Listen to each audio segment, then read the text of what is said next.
Well, it's the middle of the week. Yeah. And actually, it's also middle of the summer vacation. Yep.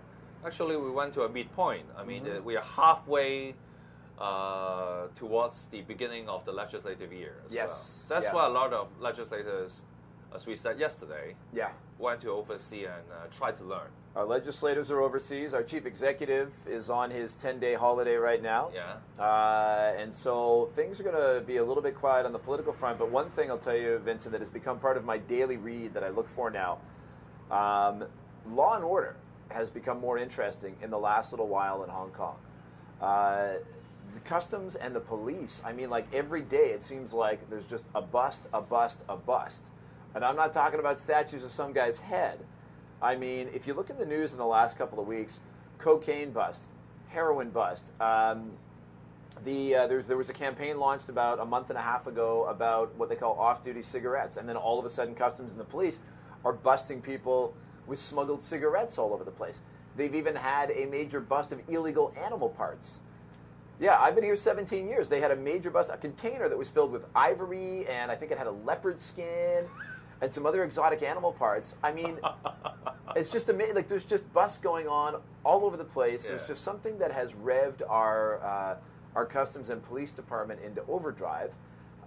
It might have been this anti-smuggling cigarette campaign that started. It's called Stop IT for illegal trade, not information technology. Yeah. And then all of a sudden the cigarette bust started coming, but then all of a sudden all these other ones started happening, and I wonder if they just, they just seem to be extra vigilant of late.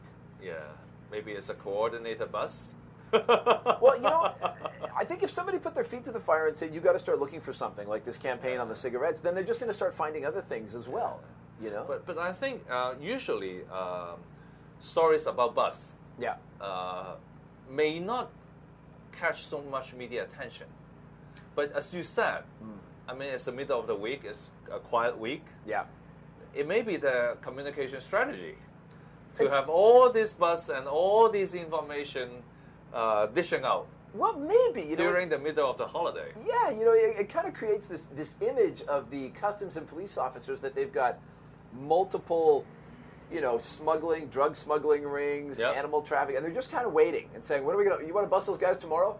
No. Wait for a slow news day, then we'll get them." Okay. Which is kind of a funny thing to think of, but I wonder if they do that. Maybe we should give them a call. All right. The other law and order thing that last week we put on people's radar that the new trade descriptions ordinance was going to come in, and we talked about that a little bit.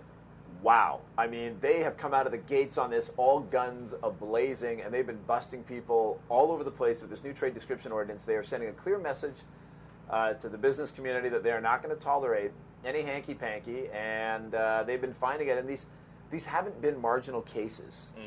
These have been really blatant cases of people getting ripped off. So I think that's really one for people to watch out for. We flagged it here on this show.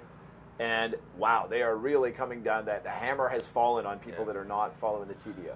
Yeah, I think the key word for today is bus. Yeah. But seriously, Andrew? Yeah. If there are too many bus, I think there's a news bus. I just cannot take so many bus at the same time. Yeah. Hopefully they'll space them out for you.